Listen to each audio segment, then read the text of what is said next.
ng Diyos, ako ay nakatapos ng 2 years doon sa amo ko na yon.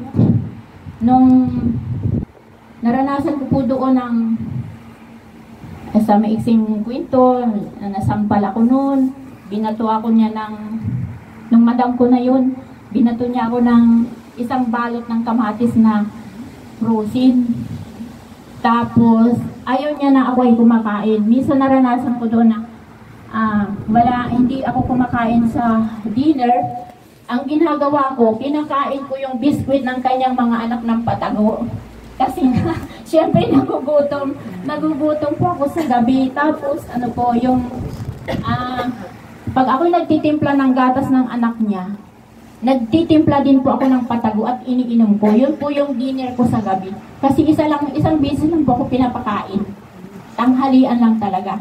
Tapos, ang binibigay pa niya ay unang-una, talagang parang hindi ko makain kasi parang pagkain ng baboy na halo-halo sa isang plato na halo-halo, sinasamahan pa ng sabaw. Kaya, nung unang dating ko doon, ako yung umiiyak talaga. Pero, yung sinasabi ko sa nanay ko, yung ganon, yung sitwasyon ko doon, ang nanay ko pala ay talagang dibdiban niya akong ipinagpipray kasi ang nanay ko ay Christian na rin.